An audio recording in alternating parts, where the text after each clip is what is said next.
Olá, olá pessoal, aqui quem fala é o Cristiano Bem, eu sou host do nosso videocast, o ACXcast, o videocast da comunidade Amigos CX. Hoje a gente tem um episódio super especial com um tema que eu acho que vocês vão gostar bastante e que tem me encantado nesses últimos tempos, que é o cooperativismo e como o CX entra, né? A experiência do cliente entra nesse setor que é tão pujante aqui no Brasil. E eu tenho um convidado super especial aqui, direto de Maringá para São Paulo, né? Que é o João Sadal. João, super obrigado pela sua presença, obrigado pelo seu tempo também, que eu sei que é concorrido, para a gente falar um pouco mais sobre a experiência no cooperativismo. Bom, por favor, se apresente aqui para gente. Legal, pessoal. Antes de mais nada, Cris, muito obrigado pelo convite. Para mim é uma honra estar aqui. Eu que acompanho muito as iniciativas do Amigos CX, sou um ouvinte assíduo do ACX Cash, então para mim é uma honra estar aqui com vocês para poder bater esse papo e a partir disso a gente também compartilhar algumas ideias, alguns insights com a nossa audiência. Pô, Bom, legal. falando um pouco sobre mim, né? Então, eu sou o João, eu hoje estou à frente da área de cooperativismo e experiência do cliente na Cocamar. Cris, acho que é importante também destacar para a nossa audiência, né, o que é a Cocamar, né, Legal. e como é que isso, como é que se dá o nosso relacionamento com os produtores. A Cocamar é uma cooperativa, uma gigante do agro, né, a gente tem uma sede em Maringá, no Paraná, foi lá onde começou, há 62 anos atrás, mas de lá para cá muita coisa cresceu, a gente evoluiu e hoje a gente está presente em 5 estados. Então a Legal. Cocamar hoje está presente no Paraná, Mato Grosso do Sul, São Paulo e a gente também tem uma unidade agora no Mato Grosso e também em Goiás, Legal. né? E aí a cooperativa, a Cocamar, ela acontece dentro de uma relação diferente de uma empresa tradicional. Por que eu digo isso? É importante também destacar que a cooperativa é um modelo de negócio diferente, baseado na associação, onde várias pessoas se juntam em prol de um objetivo comum. No nosso caso, como a gente é uma cooperativa do agro, é como se fosse uma reunião de vários pequenos produtores Uhum. que juntos, Cris, eles se tornam uma grande fazenda. E como é que isso pode ser importante para o produtor, né? Por que, que isso é uma necessidade? Por que, que isso é um diferencial? E para isso eu quero citar o exemplo do seu Zé. O seu Zé é um produtor pequeno lá de Doutor Camargo. O seu Zé, por ser pequeno, ele teria dificuldades, Cris, de ter uma assistência técnica, de ter um agrônomo para atendê-lo, Uhum. para olhar a roça dele, para fazer uma recomendação. E o agrônomo no agro é super importante para ter uma questão técnica, dar o direcionamento ali da produção do produtor, né? Exatamente, o agrônomo é o médico das plantas. Legal. Então ele é o responsável por entender como é que está a saúde da planta, da cultura, que tipo de prescrição que ele precisa fazer, porque eventualmente existem doenças que precisam ser tratadas. Então essa assistência, ela é muito importante. E o seu Zé, então voltando na história dele, teria dificuldade de ter esse agrônomo para olhar a roça dele, porque é um produtor Uhum. pequeno, talvez o tamanho dele não viabilizaria. Ele também teria dificuldade de ter um armazém próprio, porque precisa de investimento, precisa também imobilizar a capital e ele sozinho talvez não teria. Uhum. Ele também teria dificuldade de comprar insumos de uma forma competitiva. Por quê? Porque produtor pequeno não tem grandes volumes, então os preços não seriam tão atrativos, né, quanto, por exemplo, o mercado estaria disposto a pagar para volumes maiores. Uhum. E O que só para clarificar para nossa audiência, porque eu já tô já inserido ali no assunto. Quando a gente fala em insumos, é tudo aquilo que ele precisa para produzir, né? Então, desde as sementes defensivos, seria isso, né? exatamente, Cris. Então, insumos desde das sementes que ele vai plantar Tá, até os defensivos agrícolas que ele vai utilizar para fazer toda a proteção também das plantas, legal. o fertilizante que ele vai corrigir o solo e assim por diante. Então, obrigado Não, que pelo isso. parênteses. E a partir disso, como é que o seu Zé ele consegue ser competitivo? Como é que ele consegue se viabilizar? A partir do momento que ele se junta com outros tantos pequenos produtores, com outros tantos seu Zé, espalhado não só em Maringá, mas em toda a região da Cocamar, e a partir disso ele se torna uma grande fazenda. E a partir disso eles conseguem então comprar muito melhor, porque daí, Cris, eu não estou comprando 1 tonelada de fertilizante. por meio da cooperativa, a gente compra 1 milhão de toneladas. Caramba, meu. Olha o Então, impacto. olha só a diferença que a gente tem na força da negociação, no poder de barganha. Uhum, Sabe aquele agrônomo que eu falei para vocês? Ele sozinho ele não consegue, uhum. mas no coletivo, no conjunto, a gente consegue ter um quadro de agrônomos de mais de 200 profissionais que vão até o campo e dão essa assistência técnica para o pequeno produtor. Legal. Com relação, por exemplo, a todos os investimentos. Então, a gente consegue, inclusive, ter rede de armazéns. A gente fala que hoje, qualquer um dos nossos cooperados pode acessar uma rede de armazéns de mais de 1 milhão de toneladas. Então, Caramba. isso tudo é a força que uma cooperativa tem, que o coletivo tem e que isso, claro, se reflete lá na viabilidade do pequeno produtor. Então, o seu Zé, hoje, ele é tão competitivo quanto um produtor de outra região, né, que enfrentaria talvez desafios muito distintos se não tivesse associado uma cooperativa. Pô, que legal.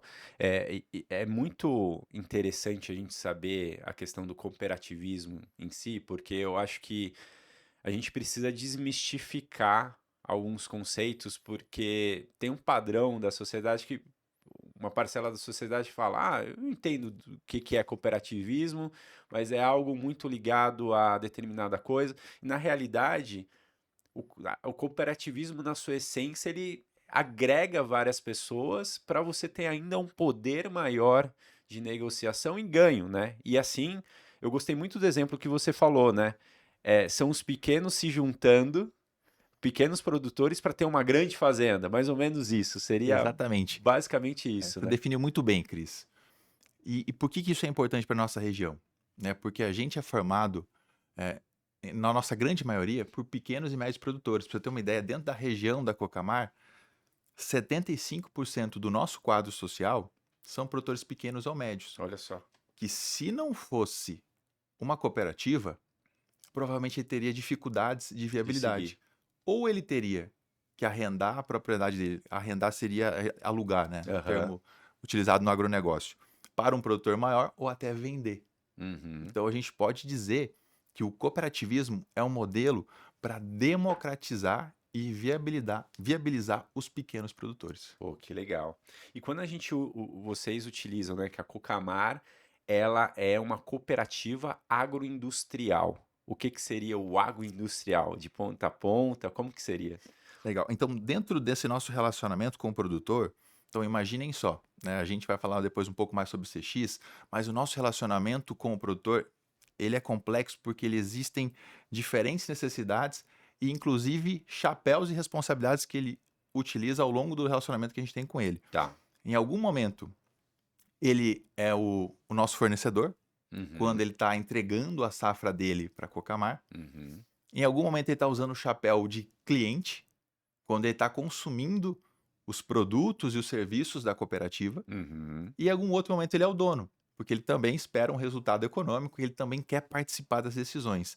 Então a gente inclusive chama isso de tríplice papel do cooperado dentro da cooperativa, e a gente então precisa cuidar muito bem desses diferentes interesses, dessas diferentes necessidades que ao longo do relacionamento que ele tem com a gente, ele tem. E aí falando Legal. sobre a indústria, por que isso é importante dentro também desse modelo do pequeno produtor? Porque a gente, então, enquanto cooperativa consolidada, a gente conseguiu, então, também se estruturar financeiramente, realizar investimentos em indústrias, e a partir disso a gente consegue verticalizar a produção do cooperado. É aquela ideia, é aquela tese, Cris, de que é melhor vender limonada do que vender limão. A Uhum. gente consegue muito mais valor agregado, a gente consegue muito mais rentabilidade para esse produtor a partir do momento da industrialização.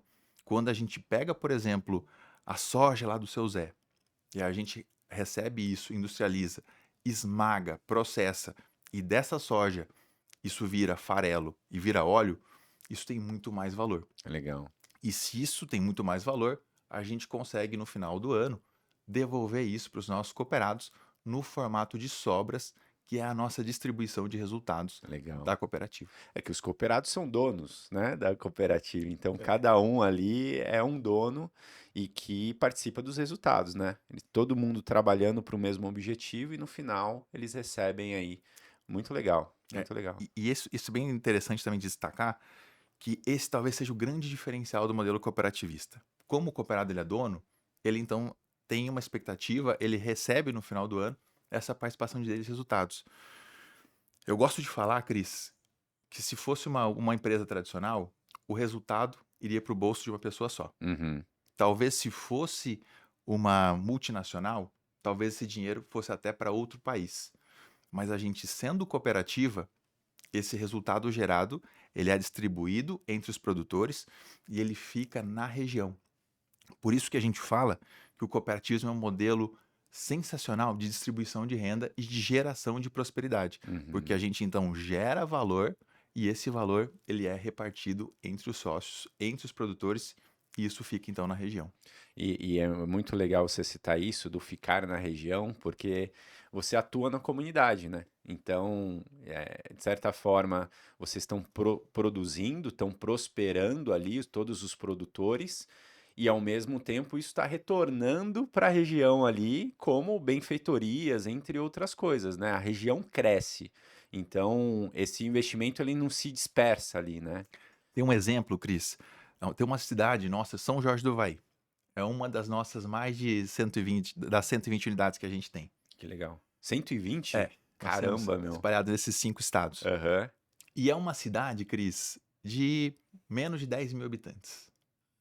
Mas só em São Jorge do Ivaí, a Cocamar, no ano passado, distribuiu de sobras quase 5 milhões de reais. Caramba. Então, imagina o que é para a economia de São Jorge do Ivaí, um município de menos de 10 mil habitantes, como eu disse, receber essa distribuição de sobras da Cocamar. Legal. E aí, isso é uma injeção em toda a economia da região. Porque a partir do momento que a Cocamar faz essa distribuição para os Uhum. produtores naturalmente, né, vão consumir outros produtos, serviços, né, faz a roda da economia girar. Girar. Então, isso é só o cooperativismo sério que pode proporcionar. Pô, aí eu tô muito feliz de falar contigo, cara, porque você é um cara que entende muito, tá há muito tempo nesse setor, né? Eu tava revisando aqui algumas informações. Você começou lá como assistente administrativo industrial, passou como analista administrativo, supervisor, trainee da unidade, analista administrativo corporativo, coordenador de cooperativismo, gerente de cooperativismo e agora é gerente de cooperativismo e experiência do cliente. São mais de 12 anos aí de trajetória, então não é à toa, né? Tem que amar mesmo Uhum. a essência ali, o lugar que você tá.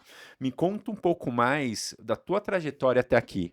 Como que foi? Como que você começou? E como experiência do cliente acabou entrando na tua jornada aí de profissional e de vida, né? Legal, Cris. Bom, você falou, destacou muito bem, né? Então, é uma vida toda. Então, a Cocamar, ela foi meu segundo emprego, mas é praticamente toda a minha experiência profissional, ela se deu, ela aconteceu dentro da Cocamar. E eu comecei como assistente contábil, então minha primeira faculdade foi Ciências Contábeis, né? Naturalmente, a gente já tinha um desejo muito grande de trabalhar na Cocamar, porque a Cocamar, para Maringá e toda a região, ela é uma referência, ela é a maior marca empregadora, e por isso a gente já tinha aquele sonho, aquele desejo de trabalhar lá. E aí, assim, eu consegui entrar, ingressei, fazendo parte do time de contabilidade, e de lá para cá eu fui então passando por algumas áreas. A Cocamar ela permite muitos movimentos horizontais Legal. e isso é extremamente importante para a carreira. E nesse tipo de movimento, Cris, foi onde eu entendi que não era com números que era a minha principal paixão. É que não era fazendo contabilidade propriamente dito. Eu gostava muito de pessoas. Legal. E eu entendi que para trabalhar com pessoas eu precisava então atuar num desafio diferente. E foi para isso então que eu consegui me encontrar profissionalmente, foi onde eu entendi que ali onde era o meu lugar de potência e que eu poderia então performar mais dentro desse tipo de contexto. E aí, dentro dessas mudanças, foi onde eu conheci a área de relacionamento. E aí a área de relacionamento com o cooperado me brilhou os olhos, foi aquela paixão à primeira vista, e eu já entendi então que era o meu lugar, que eu deveria, de uma certa forma, explorar, que eu deveria então seguir carreira. E aí, então, a gente começou a se solidificar em termos de carreira dentro da área de relacionamento. E aí a gente começou, então, a entender, a ter essa proximidade maior junto com o cooperado. porque foi entendendo as dores dele, foi também partindo daquela escutativa para entender quais eram os desafios, né, quais eram as motivações dele em participar da cooperativa, quais eram as insatisfações, porque é importante a gente também entender as Com insatisfações, certeza. para também ficar de uma forma clara onde a gente deve atuar. Uhum. E aí foi onde a gente começou a brilhar o olho a essa possibilidade de trabalhar com CX. E aí foi muito interessante que teve uma discussão de planejamento estratégico da Cocamar, que a gente dividiu alguns times para trabalhar alguns desafios específicos. E eu liderei um time que tinha o seguinte desafio: pensar iniciativas para a gente se aproximar do cooperado. Legal. E aí foi aí que surgiu essa possibilidade de eu trazer os conceitos de CX para dentro da cooperativa. Então eu entendi que existia um movimento já acontecendo, né, aqui no Brasil. Isso lá fora já estava bem consolidado. E aí trouxe dentro dessa nossa proposta, dentro dessa discussão para a nossa diretoria, a possibilidade de implementar uma área, de implementar uma disciplina de CX dentro da cooperativa. E aí imagina a primeira resistência, né? E quando a gente fala sobre gestão da experiência do cliente, dentro de uma cooperativa que nasceu com o propósito, com a missão de atender o cooperado, talvez a primeira barreira, a primeira preocupação, o questionamento seja: bom, mas isso é o que a gente já faz desde a nossa essência, né? Cuidar do cooperado, né? Atender o cooperado, essa é a nossa razão de existir, né? Por que que a gente precisa fazer algo nesse sentido? E aí foi onde eu trouxe toda a contextualização, né, das práticas de mercado, sobre como o mercado também estava se atualizando, como que existiam novas metodologias para a gente fazer então essa gestão da experiência. E isso seria muito interessante para todos os nossos cooperados. Se lá atrás a gente surgiu olhando para essa missão de atender o cooperado, a gente também precisa olhar para as nossas práticas, entender o que tem de melhor no mercado, para poder voltar e entender se de fato a gente está cumprindo aquela nossa missão. Então Uhum. é como se na essência a gente não mudasse, mas em termos de estratégias, em termos de movimentos, de metodologia, sim. Então a Uhum. gente precisa também entender e procurar outros caminhos para a gente conseguir olhar de novo para a nossa missão e de fato entender se a gente está cumprindo ela. Então, vencido essa primeira resistência inicial, Uhum. então a gente aprovou essa iniciativa. A Cocamar, então, há 5 anos atrás, a gente estabeleceu que a gente iria montar um projeto de gestão da experiência do cliente. Legal. Contratamos uma consultoria que ajudou a gente nesse desafio, né? E eu costumo sempre dizer pro pessoal também, né? A importância de uma consultoria, Cris. Né, a gente estava até falando há pouco, né? Uhum. O quanto isso foi fundamental para, primeiro, a gente conseguir trazer conceitos novos, para a gente conseguir trazer já experiências adquiridas em projetos anteriores para dentro da nossa cooperativa e também, de uma certa forma, para fazer as coisas acontecerem. Então, esse empurrãozinho, né, que muitas vezes a gente precisa dessa força de fora para ajudar a gente a tracionar o projeto dentro da cooperativa. E a partir disso, fizemos então o nosso projeto, né? Começamos lá a fazer as nossas pesquisas, então pesquisa quantitativa, qualitativa, e começamos a escutar as principais dores dos nossos cooperados.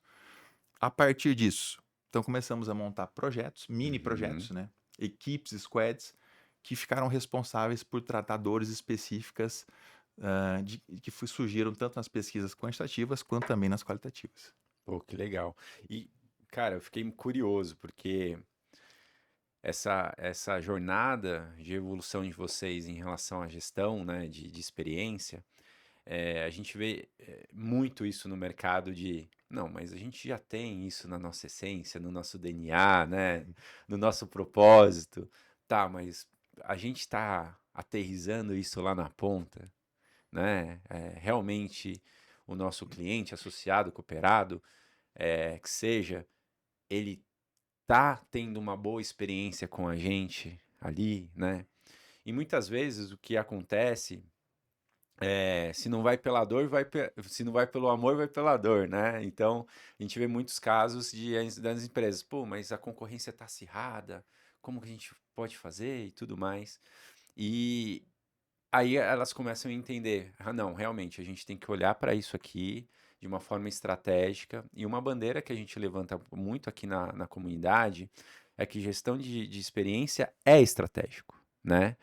E uma dúvida que eu tenho aí nessa sua jornada de convencimento, de fortalecimento, na verdade, do tema de gestão de experiência dentro lá da cooperativa, é como mostrar isso, que eu acho que algumas pessoas elas passam por esse desafio hoje, de como mostrar que CX é estratégico para a organização e vale investimento não só de dinheiro, né? Mas eu estou falando de tempo, de dinheiro também, de trazer outras pessoas para agregar, porque tem essa questão do transformar o subjetivo em fatos objetivos ali, né? Para a gente fazer o convencimento e manter também, né? Porque eu acho que tem uns quick wins ali que você precisa mostrar o que que a gente está avançando, o que que está trazendo de resultado. Como vocês estão fazendo isso lá? Excelente pergunta, Cris. Tem um ponto importante que a gente precisou mostrar, o quanto isso tinha um correspondente em negócios. Legal, Então, o nosso Y melhorar a fidelização dos nossos cooperados. É a gente aumentar a participação dos nossos produtores rurais da cooperativa. aumentar Então, o lifetime dele ali, né? O tempo exatamente. de vida dele ali. Então, a gente percebeu que tinha um certo percentual, uma possibilidade, uma lacuna que a gente poderia preencher. Legal, E aí, pensando nos nossos objetivos estratégicos, que seria esse avanço em participação do cooperado do com a cooperado. cooperativa, isso então surgiu como uma estratégia. Legal. Então, a gente deixou muito claro qual que era o nosso objetivo final, e isso também estava muito claro que era uma necessidade do planejamento estratégico, E muito ligado ao negócio, né? exatamente. E Legal. aí a gente estabeleceu isso como um caminho, como um meio, para a gente conseguir melhorar aquele Y, que era melhorar a fidelização com os cooperados. Legal. E aí a gente fez toda uma contextualização, Cris, mostrando também como o nosso pensamento de estratégia mudou. Aí eu trouxe desde aqueles materiais com relação a quanto era o pensamento de gestão na época industrial, Aham. e daí Da aquela época, evolução, né? o conceito era a pessoa certa no lugar certo, então era eficiência operacional mote, Aham. até passando para a segunda evolução do pensamento de gestão, que foi concorrência, e a gente estava muito, Cris, talvez alicerçado nesse modelo Uhum. de ficar olhando para a concorrência, de se preocupar com o que os outros estão fazendo. Mas eu mostrei que as grandes empresas já estavam com um caminho diferente, que é deixar de olhar para o lado, deixar de olhar para a concorrência, mas olhar para o cliente. No Uhum. nosso caso, o cooperado. Uhum. E a gente sendo cooperativa, a gente deveria fazer isso de forma muito mais firme, muito mais contundente do que o mercado. Então, por isso que não faz tanto sentido a gente olhar para o que o mercado está fazendo, sair daquele segundo pensamento que veio da globalização, né? De análise de concorrência, Uhum. diferencial competitivo, mas mais ainda, qual que é a nossa base de cooperados? Como é que está a experiência com eles? Como é que a gente pode ajudar eles a ter mais sucesso? Legal. E a partir disso, a gente reposicionar nossas estratégias, a gente entender o que a gente estava fazendo bem, quais eram as nossas fortalezas, e a gente precisava reforçar, mas entender também que tipos de processos e que tipos de práticas que a gente estava fazendo que não estavam tão aderentes ao nosso cooperado. Uhum. E a partir disso vem todo esse ciclo de melhorias que a gente procura trabalhar dentro da área de CX. Pô, que massa, meu. É muito legal ver essa evolução no sentido porque tem a questão de você passar esse convencimento, né? E principalmente quando a gente consegue aterrizar isso com resultados, né?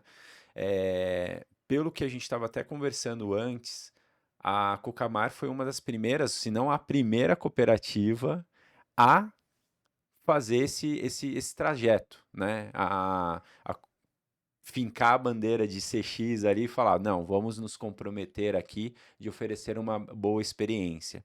É isso mesmo? Isso mesmo, Cris. A gente foi a primeira cooperativa do agro a começar com esse movimento. E foi bem interessante porque o agronegócio, em especial o cooperativismo, a gente tem uma prática, um valor que a gente chama de intercooperação. Legal. E como é que funciona isso na prática? Intercooperação é um valor que cada cooperativa tem, que cada cooperativa precisa defender, que nada mais é do que o apoio mútuo entre cooperativas. Cara, isso é muito legal, cara. A gente foi, sim, a primeira cooperativa. Naturalmente, nós fomos a primeira cooperativa a enfrentar os desafios, né? Porque você sabe como uma jornada de implementação de todo um movimento como esse, a gente encontra alguns obstáculos, desafios no meio do caminho. E a partir dessa nossa iniciativa, desse nosso primeiro movimento, outras cooperativas nos procuraram, nos pediram para também compartilhar como é que a gente estava fazendo esse movimento. E aí, Legal. pensando muito nesse princípio da intercooperação, a gente abriu as portas da cooperativa para receber então o pessoal de outras cooperativas para entender o nosso modelo e eles avaliarem qual que é a melhor forma de replicar isso dentro do contexto deles. E foi bem legal que de lá para cá a gente já recebeu mais de 20 Que cooperativas do legal, meu. Brasil todo, né? A gente já teve até a honra de receber uma cooperativa do Amazonas, Olha né? só. Que ela ficou muito interessada. Então, o Cooperativos ele tem uma forma muito organizada de compartilhar as boas práticas, né? A gente tem um caderno que é a OCB, que é o nosso sistema brasileiro das cooperativas, publica com boas práticas, e a gente então teve essa oportunidade de sair dentro de um manual desses, e a partir disso, a partir dessa divulgação, acabou surgindo esses convites, e a gente então tem recebido o pessoal sempre da melhor forma. Pô, meu, a gente fica muito feliz em saber disso, porque o intuito da nossa comunidade também é justamente trazer colaboração, boas práticas e a gente juntar um mercado porque a gente acredita que todo mundo pode aprender mais rápido assim, né? Então, um desafio que você está passando pode ajudar uma outra empresa, né? Um outro profissional. E eu estou gostando muito de imergir no mundo do cooperativismo, porque ele já tem isso na sua essência, né? Quando você fala da intercooperação, é basicamente isso, né? Vamos nos ajudar aqui para ver as boas práticas, como a gente pode avançar um pouco mais rápido, né? Com o aprendizado de quem já passou por isso, né? E isso, Cris, se você pensar, o que isso traz de ganhos para o ecossistema, para o movimento cooperativista Ah, como um todo, total. né? E agora também pensando em CX, o quanto também todo o nosso ecossistema de experiência do cliente cresce, se fortalece. Porque a partir do momento desse compartilhamento de boas práticas, né, a gente aprende com os erros dos outros, a gente entende novas possibilidades, a gente acelera esse processo, Legal. então só tem ganhos para todo mundo. Meu, é impressionante. E é muito legal porque, às vezes, eu com conversa com os amigos assim, eu falo, meu, você já viu a possibilidade de experiência no agro? Melhorar a experiência no agro? Mas como assim, experiência no agro, né? Pessoas que não são do setor. E, de certa forma, a gente vai desmistificando ali, porque, na realidade, toda jornada de interação, ela é uma experiência, né? Sem dúvida. E ainda mais num setor que você tem um contato ali, quando a gente está falando de cooperativas de crédito, ou de agro, ou seja qual for, que você já tem uma base de associados, de cooperados, de pessoas ali para tracionar, né? Meu, muito bom. Conta um pouco mais, então, agora para a gente aterrizar um pouco mais em boas práticas do que vocês estão fazendo lá. Você falou um pouquinho de pesquisa, você falou que viu boas práticas no mercado, assim, até de outras indústrias, para trazer e se aproximar um pouco mais do cooperado, para captar as percepções e principalmente oferecer a melhor experiência para ele lá na ponta. O que vocês têm feito nesses últimos 5 anos? Legal, Cris. Acho importante destacar também, você falou sobre essa questão de experiência no agro. O nosso cooperado, ele está na cooperativa todo dia. Exato. E a gente tem desafios muito distintos, porque uma hora ele está entregando a safra, como eu mencionei, outra hora ele está comercializando essa produção, outra hora ele está comprando insumos. Então, o que, que a gente fez ao longo desse nosso movimento? Então, a Então, gente fez todo o nosso mapeamento de jornada e a partir disso a gente estabeleceu métricas para a gente conseguir medir como é que estava a percepção do nosso cooperado. Então, a gente dividiu esses momentos, né, em etapas estratégicas. uhum, Então, por exemplo, a gente entendeu quando o produtor estava entregando a safra, que era um momento importante para o nosso relacionamento com ele. uhum, O que, que a gente fez? Então, estabelecemos, então, um indicador de CSAT e CES para a gente medir como é que estava a saúde da percepção do nosso cooperado naquele momento específico. Então, a gente foi quebrando essa nossa jornada. Então, outro momento importante, assistência técnica, como a gente já falou. Então, os agrônomos desempenham um papel muito importante dentro dessa orientação técnica do produtor. Então, esse atendimento para ele faz a diferença para o negócio dele. E é um ponto de contato primordial ali, né? Exatamente. Então, estabelecemos também um outro indicador. E a gente foi fazendo todo esse mapeamento para a gente conseguir estabelecer indicadores, para a gente conseguir coletar percepções, e a partir disso a gente roda todo o nosso ciclo, né, PDCA, Uhum. para a gente conseguir tracionar as melhorias. E foi muito interessante essa mudança, porque quando eu olho para a Cocamara 5 anos atrás, a gente fazia, Cris, pesquisas a cada 2 anos. E eu costumo falar para o time, quanta água passa debaixo da ponte, né, nesse período Uhum. entre uma pesquisa e outra. Exato. Então a gente já precisa pensar que a gente já vive hoje num mundo muito mais dinâmico. A gente precisa hoje ter microfeedbacks, onde a gente consiga entender de forma muito mais tempestiva como é que está a percepção do nosso cooperado, onde estão os nossos acertos e onde estão os nossos erros, e procurar corrigir isso o mais rápido possível.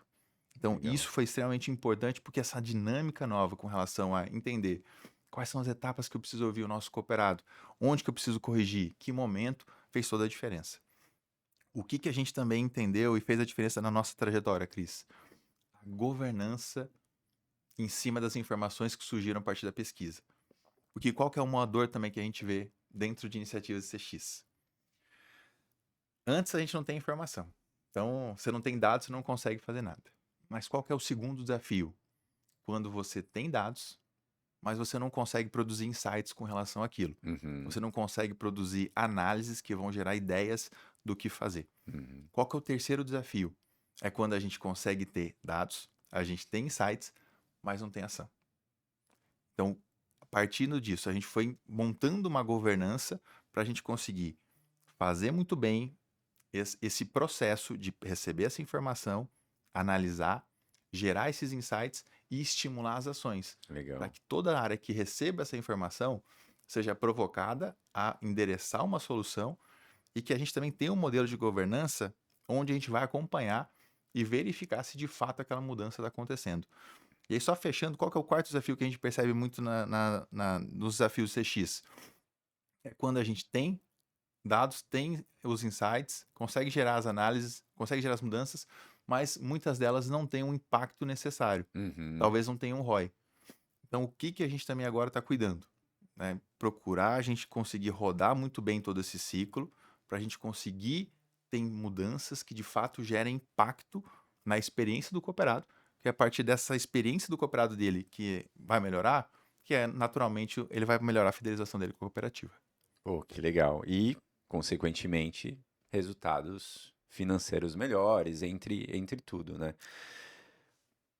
Dentro dessa jornada de aprendizado, de evolução que vocês estão tendo, o que que você viu como o maior desafio, né? Porque assim, tem muita coisa, tem muito chão pela frente, sempre tem como a gente melhorar, mas vocês, assim, já estão maduros, né? Já tem uma consciência madura dentro da organização.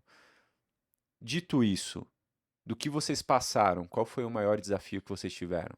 Cris, a lista de desafios é longa, mas só Boa. para enumerar algumas aqui, porque eu acho que a partir também desses desafios que a gente enfrentou, que surgem também aprendizados importantes. Total. Legal. A gente estava falando um pouco sobre essa questão dos dados e das análises. Aham. Né? Um dos desafios que a gente também enfrentou e que toda a nossa audiência precisa tomar cuidado é com relação a esse momento que a gente não tem dados e começa a ter muitos.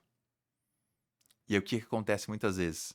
A gente acaba se afogando em dados. Uhum. Né? Acontece aquele fenômeno da análise parálise, que é a gente fica paralisado nos dados que a gente tem. Sim. A gente tem tanta informação que a gente não sabe o que fazer com isso. Né? E a gente começou também a fazer tantas. Tinha uma época que a gente fazia tantos cruzamentos, tantas análises Não, diferentes. e dá pra fazer um monte, né? É, e aí a gente queria ir para as reuniões junto com a diretoria, junto com as áreas de negócio, e mostrar todas as informações que a gente tinha, que dava para ter todas as visões, e enxergar por esse ângulo, enxergar por esse prisma. Mas qual que é o ponto? Toda análise precisa endereçar uma solução, uma conclusão. Exatamente. Teve uma reunião que foi bem interessante, que a gente fez toda essa apresentação dos nossos dados, das análises, e uma das falas dos nossos diretores foi a seguinte: olha, a única coisa que deu para perceber é que vocês sabem muito, que vocês estão por dentro das informações, que vocês de fato se dedicaram a entender os dados da pesquisa. Mas tem tanta informação que eu não sei nem por onde começar. Uhum. Então, esse é um ponto que a gente também precisou dar um passo atrás e a gente precisou entender que a gente não precisa mostrar todas as análises para as áreas de negócio. Que a gente não deve ir para uma reunião de diretoria, Cris, e mostrar tudo aquilo que a gente fez. Toda análise, ela precisa ser conclusiva. Então, vale muito mais eu gastar tempo e energia mostrando quais são os principais desafios e, mais ainda, pensando como é que a gente vai tratar aqueles dados. Então, esse foi um ensinamento extremamente importante que a gente teve e que acabou direcionando, inclusive, parte da agenda do time, Legal. mudanças com relação à forma com que a gente foi se apresentar para as áreas de negócio. Um segundo desafio que a gente teve, Cris, foi com relação ao nosso modelo ser alicerçado apenas em pesquisas com o cooperado.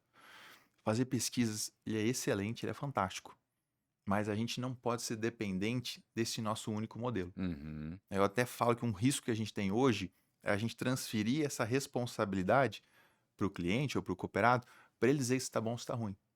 E a gente começou também a ter tantas pesquisas que começou a fadigar os cooperados. A gente, eu falei que a gente tinha pesquisa a cada 2 anos. Aí a gente começou a ter a cada 3 meses. E aí a gente tinha pesquisa, pesquisa, chegou uma época que o nosso produtor, por mais que ele goste da cooperativa, por mais que ele tenha um relacionamento aqui, que ele é dono, Uhum. ele falou, ó, pera lá, tem muita pesquisa. Desse jeito, eu não vou conseguir contribuir, porque vocês estão pedindo o tempo todo, né, a nossa opinião. Então, o que que a gente também entendeu ser importante? A gente cadenciar a quantidade de vezes que a gente pergunta para o cooperado, com também a quantidade de tempo que a gente precisa para conseguir melhorar, fazer uma solução. Exato. Porque é aquela coisa, se eu pergunto hoje, né, não tá legal. Pergunto semana que vem, não tá legal. E não melhora? E eu pergunto na outra semana e ele fala que não tá legal, existe inclusive um atrito gerado a partir dessa quantidade de vezes, Cris, que ele me sinalizou uma coisa e eu não resolvi. E a gente também começou a refletir como é que a gente também poderia pensar em outros modelos para não ficar perguntando toda hora para o nosso cooperado se ele tá bom ou se ele tá contente ou não. Isso. E a Legal. gente começou também a se aprofundar em outros modelos, que é onde a gente começou a estudar indicadores operacionais.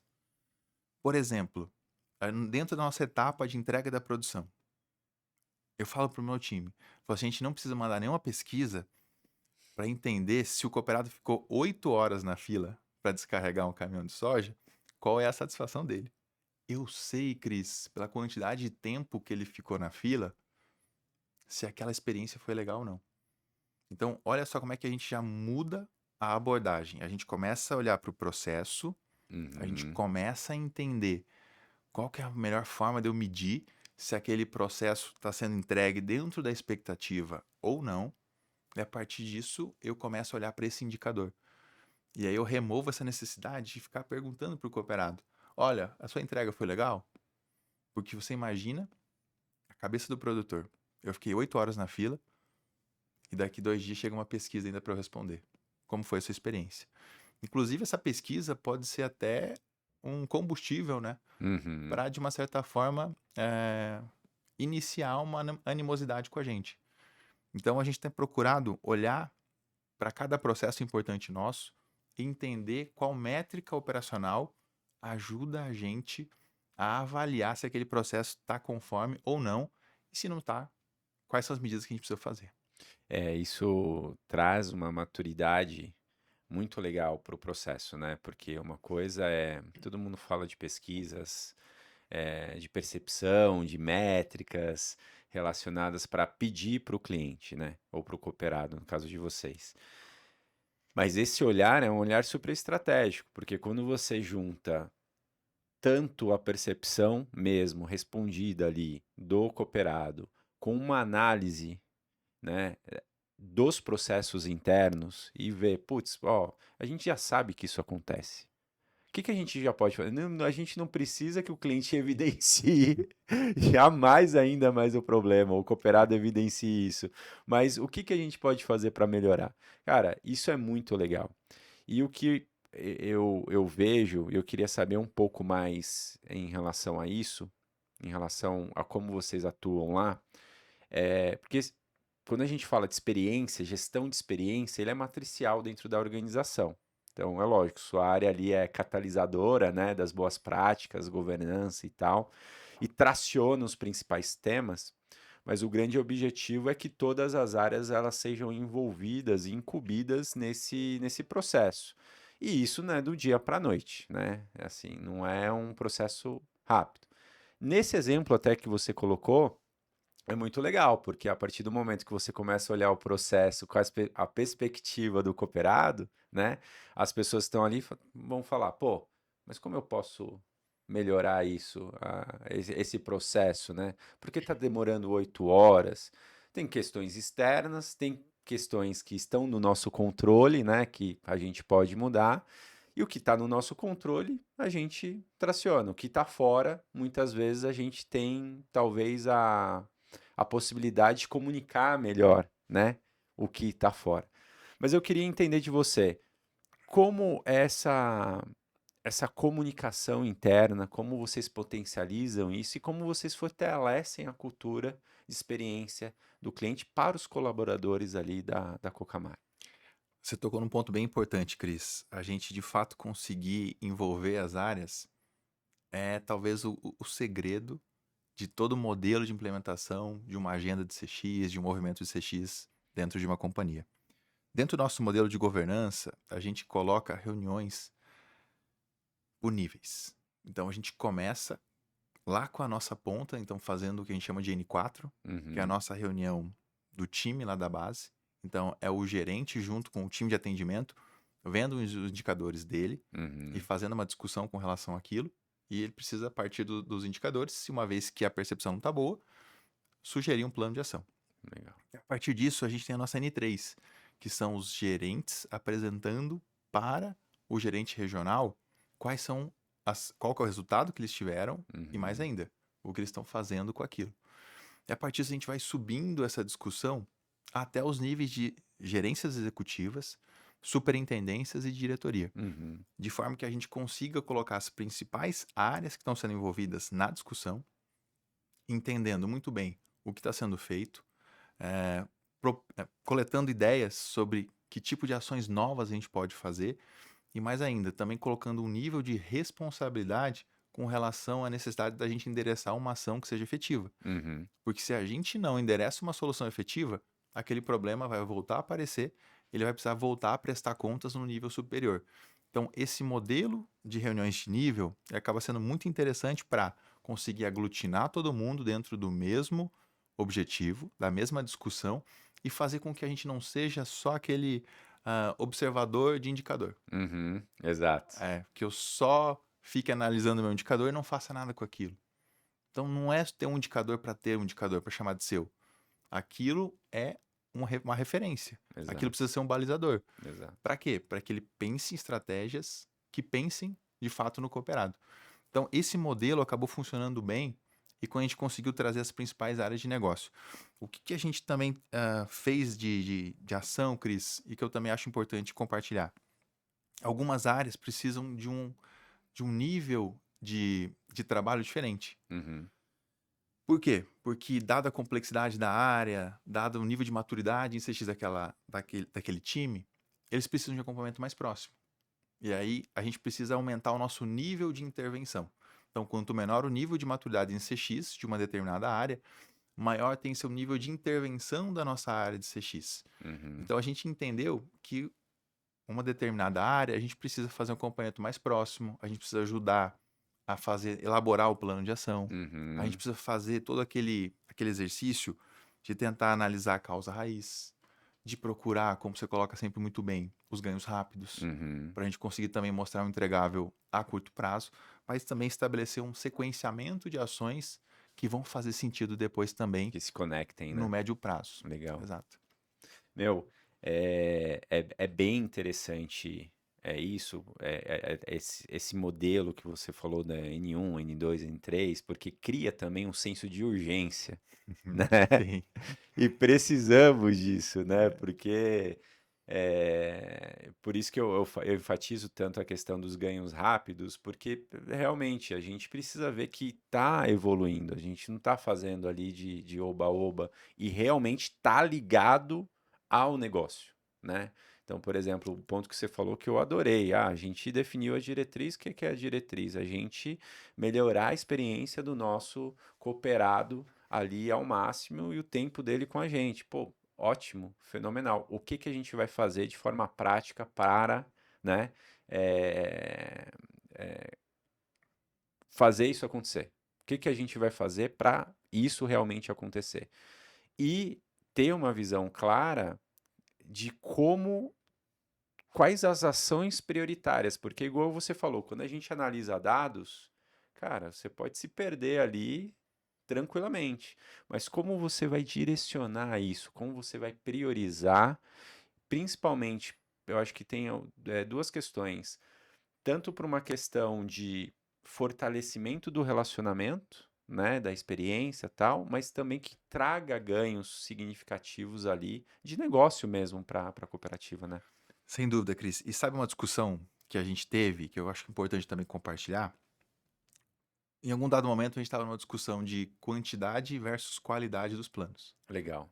A gente cobrava a qualidade do plano e a gente percebeu que não estava vindo inicialmente da forma com que a gente queria.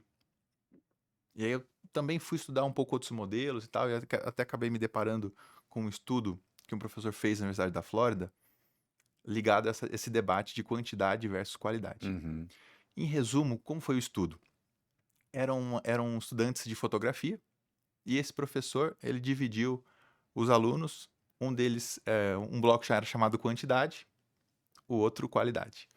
Esse bloco da quantidade, eles então seriam medidos pela quantidade de fotos que eles iriam tirar. O bloco qualidade, eles só seriam avaliados por uma foto, mas essa foto precisaria ser a quase perfeita, Aham. a melhor possível. E ao final do semestre, esse professor foi avaliar os resultados. E Cris, sabe o que foi o mais interessante? As melhores fotos estavam no bloco quantidade. Por quê? Porque como eles precisaram fazer umas centenas de fotos, ao longo do processo, eles foram melhorando, Aprendendo. aprendendo, foram corrigindo, por exemplo, iluminação, posição, foram testando combinações diferentes. E ao final, aquele outro grupo, o da qualidade, ficou o semestre todo discutindo teorias Uhum. sobre qual foto era melhor ou qual era a melhor forma de fazer e não conseguiram entregar uma foto de qualidade. Trazendo para o nosso contexto, o que eu trouxe com esse estudo para a nossa realidade? Se a gente quer planos de ação de qualidade, a gente no começo precisa de quantidade. Uhum. A gente precisa que o pessoal exercite a metodologia, precise que o time vá lá dar um empurrãozinho. Olha, a gente precisa fazer algumas vezes para que isso seja incorporado, para que a gente vá, então, isso seja melhorado. E a partir disso, a gente chegue naquela etapa de plano de ação com qualidade, com um resultado contundente. Então, Legal. a prática leva à perfeição, né? E é isso que a gente procurou trazer dentro daquele nosso momento inicial de que a gente não estava conseguindo ter planos de ações efetivos. Pô, muito legal isso, porque vai criando musculatura também, né? E a Exatamente. tua percepção do começo, eu tenho certeza disso, do começo lá 5 anos atrás da agora, com certeza ganhou uma musculatura bem consistente para tomar até tomadas de decisões, né? Do que vocês vão priorizar, do que vocês vão fazer e tudo mais. Legal. E eu queria saber de você agora. A gente falou um pouquinho do trajeto até aqui, de 5 anos, mas o que que você vê como tendência, né? Quando a gente fala de tendência, muitas vezes a gente fala de tecnologia, né? Tem a IA batendo na porta aí, já trazendo muitos resultados. Batendo na porta não, já está sentada no sofá e trazendo resultados bem legais. Mas eu queria entender também de processos, o que você vê. Você é uma pessoa que é muito estudiosa, Eu vejo que você sempre está captando, capturando em outras indústrias também o que dá para trazer para melhores práticas pro teu negócio. Mas eu queria entender o que que você vê aí como uma visão legal de prática de próximos anos aí. Cris, falando sobre processo, eu vejo que nos próximos anos a gente vai ter uma fadiga de pesquisas.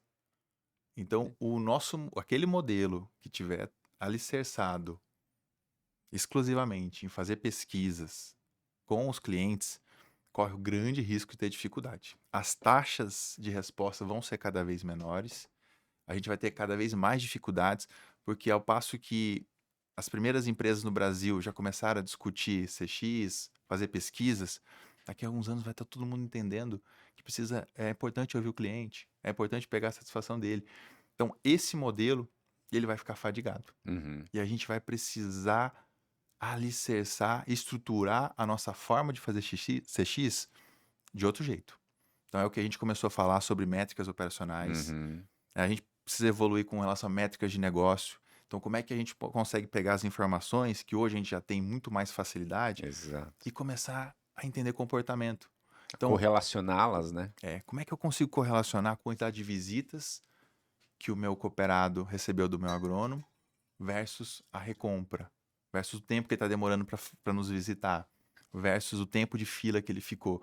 Então, eu vejo que a gente vai precisar pensar dessa outra forma, Uhum. olhando para esses outros dados e precisando acionar cada vez menos os nossos clientes. Uhum. E como eu disse, o modelo ele vai estar fadigado, né?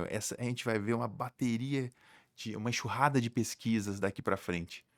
E se a empresa não se atualizar com relação a essas práticas, é onde ela vai ter dificuldade. O que eu sinto, assim, pela experiência que a gente tem, tanto no mercado como até na comunidade, que a gente vê cases fora, tal, há uma tendência natural das pessoas, das empresas quando elas implementam, porque primeiro precisamos ouvir. Aí, meu, taca Surra de VOC. pesquisa, focus group, um É. monte de coisa, coloca lá e para tracionar, né, para trazer essa voz para dentro. Mas muitas vezes, as pessoas que atuam já há algum tempo na organização, elas já sabem o que acontece. E isso só vem comprovar, a pesquisa só vem comprovar via voz do pesquisado o que já acontece. Então, e eu super concordo com você.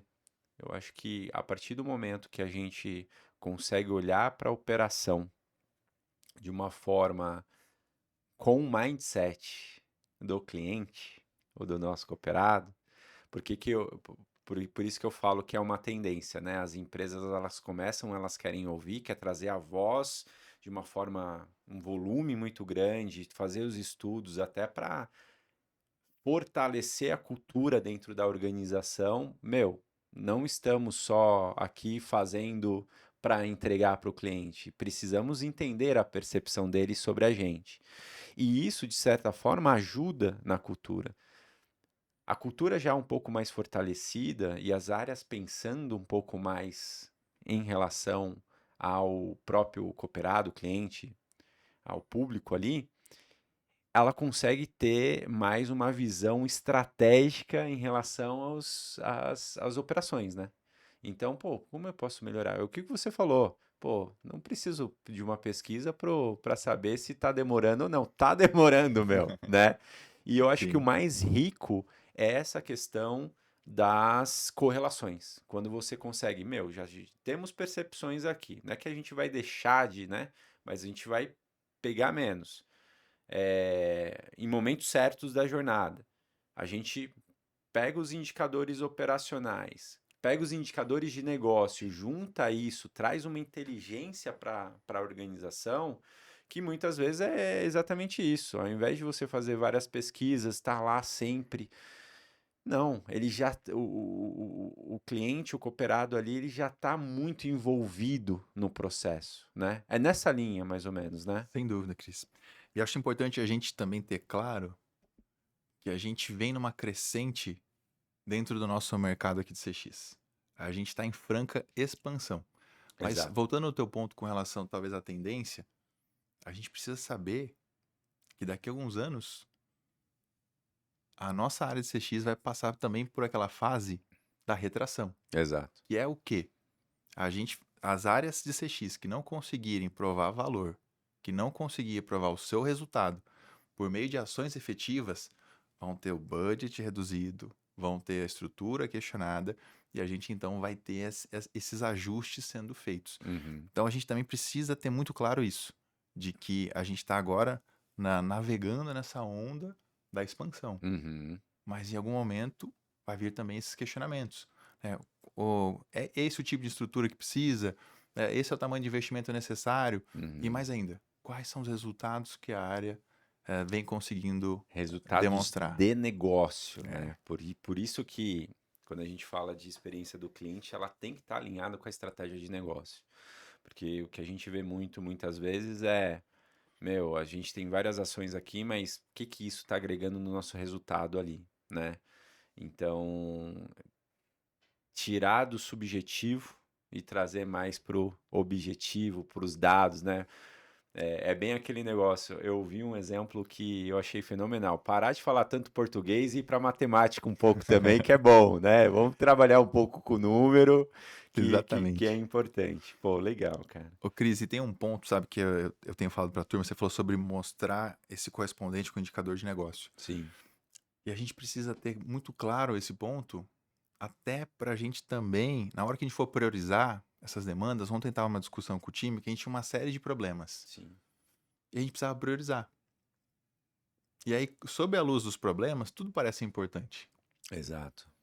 Mas a gente também precisa entender qual que é aquele problema que tem gerado mais churn, que tem gerado mais evasão, que Exatamente. tem um impacto, o maior impacto de redução de negócios. Uhum. Porque isso também é uma coisa que a gente precisa atacar.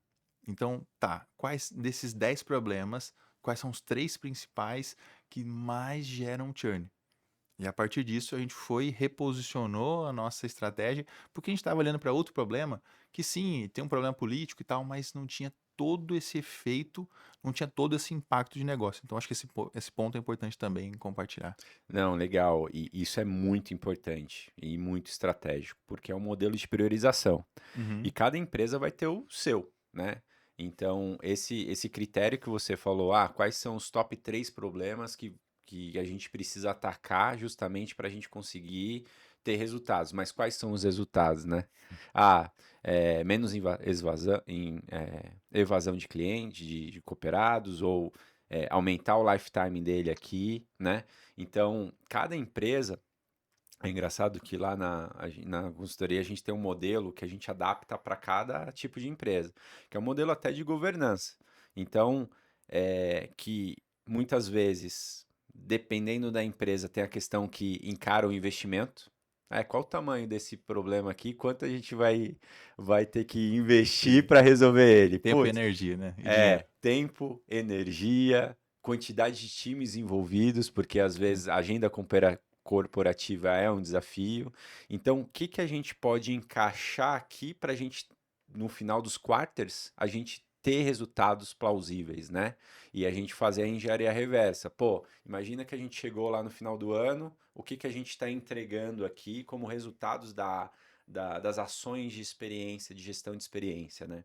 Então, é muito isso, é muito ligado a isso que você falou, né? Modelo de priorização e realmente dar esse direcionamento de CX é para resultado. Vamos tracionar esse resultado aqui. Muita coisa tem que fazer, mas vamos priorizar, né? Legal. Exatamente, é ter aquele papo, né? Da gente ter a estratégia CX muito clara. Exato.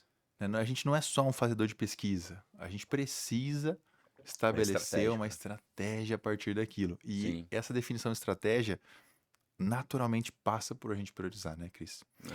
Agora, Cris, você perguntou sobre os desafios, né? Eu também não poderia deixar de falar sobre um ponto que a gente também enfrentou com relação aos vieses de pesquisas. É. Né? A gente também estava conversando há pouco sobre isso. E esse foi um desafio que a gente enfrentou.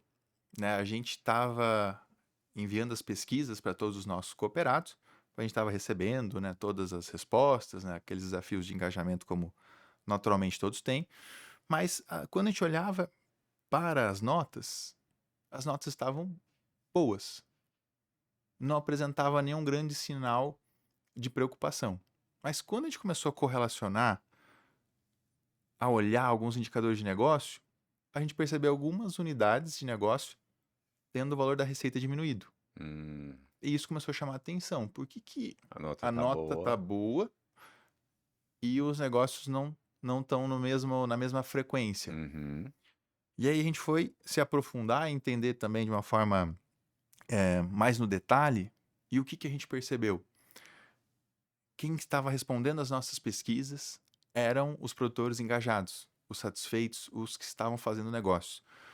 Aqueles produtores, que de uma certa forma estavam insatisfeitos, começaram a se distanciar da cooperativa e ele também não quer, de uma certa forma, como o relacionamento já amornou, ele não quer investir um tempo dele para responder a pesquisa.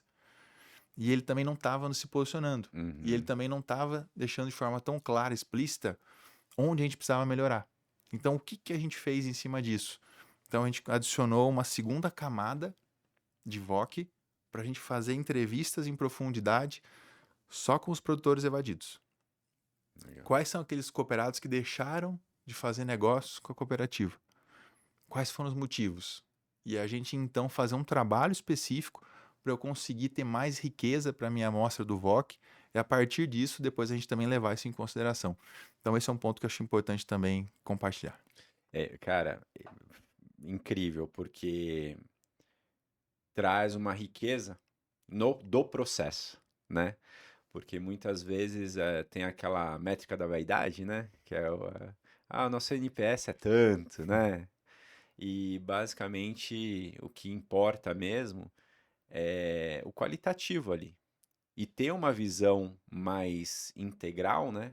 Porque se o cliente, o associado, o cooperado, ele tá puto ou ele tá insatisfeito, muitas vezes ele nem vai responder a pesquisa mesmo, né? Exatamente. Então, ter esse olhar da pesquisa, mais resultados de negócio, como estão nas unidades, isso é super estratégico e a gente realmente precisa. Isso só enfatiza o que a gente tem levantado. Eu sempre vou ficar batendo nesse botão, que SEX é muito estratégico. A gente consegue realmente ter resultados efetivos a partir do momento que a gente tem uma consciência dos resultados que a gente quer entregar como empresa e correlacionar esses resultados com as ações de experiência do cliente. Muito legal.